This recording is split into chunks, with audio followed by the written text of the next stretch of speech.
Assalamualaikum warahmatullahi wabarakatuh. Perkenalkan, nama saya Ashabul Jannah, NIM 2002-09-089. Saya dari Prodi Pendidikan Guru Madrasah Ibtidaiyah. Di sini saya ingin membuat video pembelajaran mata kuliah Psikologi Pendidikan.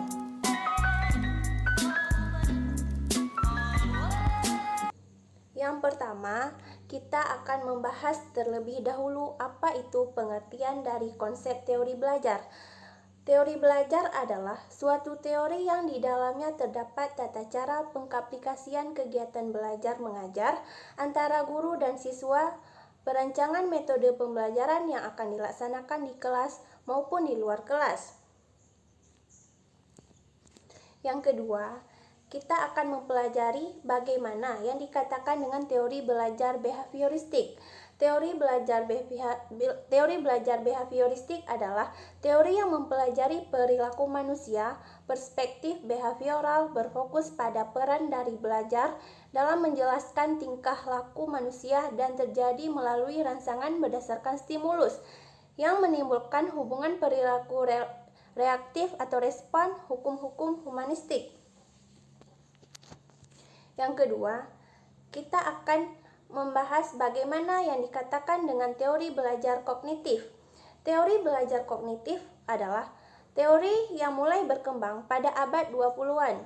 Secara sederhana, teori ini menggambarkan bahwa belajar adalah aktivitas internal yang terdiri dari beberapa proses, seperti pemahaman, mengingat, mengolah informasi, problem solving, analisis, prediksi, dan perasaan.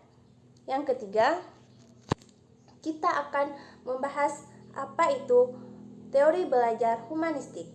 Teori belajar humanistik adalah proses belajar harus dimulai dari dan ditunjukkan untuk kepentingan memanusiakan manusia itu sendiri.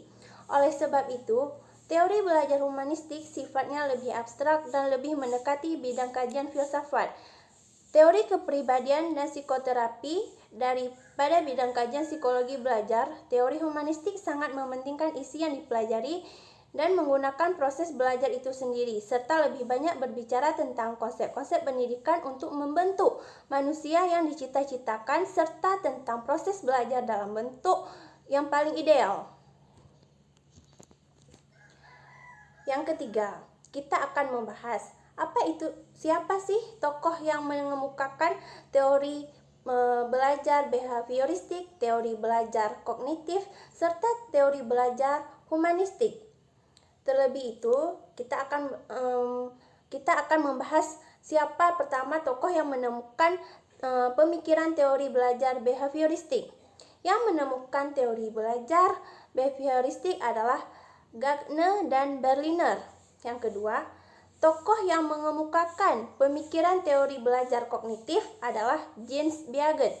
Yang ketiga, tokoh yang mengemukakan pemikiran teori belajar humanistik adalah Arthur Jones, Maslow, dan Carl Rogers. Yang keempat, kita akan membahas mengapa setiap teori mempunyai keunggulan serta kelebihannya masing-masing. Yang pertama, keunggulan teori belajar behavioristik. 1. Guru akan terbiasa untuk bersifat teliti dan peka saat kondisi belajar mengajar. Yang kedua, guru lebih sering membiasakan muridnya untuk belajar mandiri.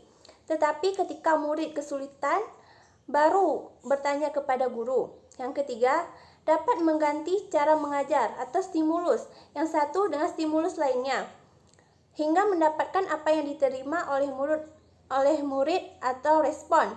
Yang keempat, dengan teori belajar ini sangat cocok untuk mendapatkan kemampuan yang mengandung unsur-unsur kecepatan, spontanitas, daya tahan.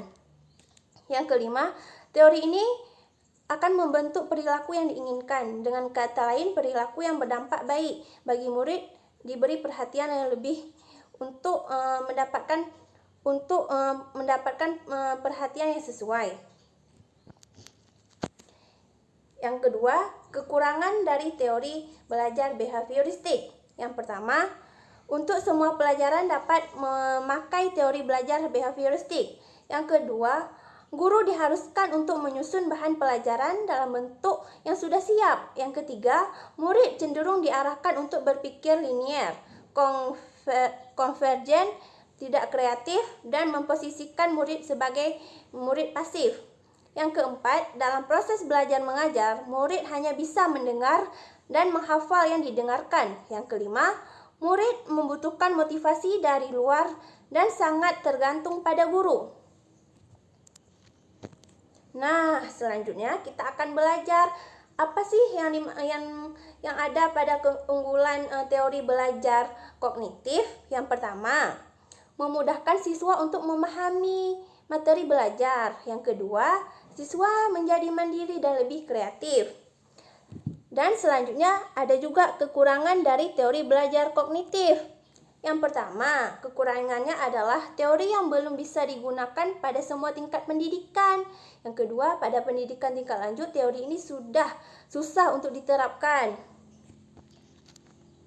Selanjutnya, kita akan membahas apa sih keunggulan dari belajar teori humanistik. Yang pertama, tingkat keberhasilan atau indikator penilaian dari teori belajar ini adalah murid merasa senang dalam belajar dan terjadi perubahan terhadap tingkah laku pada pola pikir, bukan karena paksaan atau keinginan sendiri.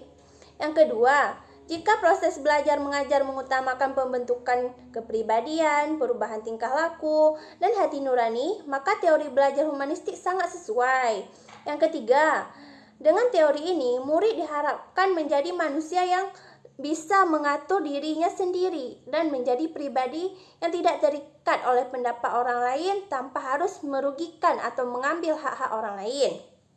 Nah, selanjutnya kita akan membahas apa yang kekurangan, apa saja sih kekurangan dari belajar humanistik. Yang pertama, kekurangan yang ada pada teori belajar humanistik berada pada murid. Maksudnya, murid tidak mau mengerti akan potensi dirinya, maka murid itu akan tertinggal dalam proses belajar mengajar. Baik, sekarang kita akan membahas di mana saja sih yang penerapan metode pembelajaran behavioristik, teori belajar kognitif, serta teori belajar humanistik. Yang pertama, kita akan bahasnya terlebih dahulu teori belajar behavioristik. Teori belajar behavioristik banyak digunakan di negara Indonesia. Yang kedua, teori belajar kognitif. Teori belajar kognitif banyak digunakan di sekolah. Yang ketiga, teori belajar humanistik banyak digunakan untuk mata pelajaran IPS. Dan kapan saja yang digunakan teori belajar behavioristik? Teori belajar behavioristik banyak digunakan pada anak usia kelas 3 sampai seterusnya. Jikalau diterapkan pada siswa SDMI kelas 1 dan 2, maka mereka tidak bisa merespon. Sedangkan jika diterapkan pada siswa kelas 3 SDMI, maka mereka bisa merespon apa yang dikatakan oleh guru. Yang kedua, teori belajar kognitif. Teori ini banyak digunakan di sekolah-sekolah, baik itu SDMI ataupun SMP dan seterusnya. Yang ketiga, teori belajar humanistik. Teori ini banyak digunakan di sekolah-sekolah, baik itu dari SD, SMP, serta SMA. Tetapi khusus pada mata pelajaran IPS. Sekian dari saya. Terima kasih. Wassalamualaikum warahmatullahi wabarakatuh.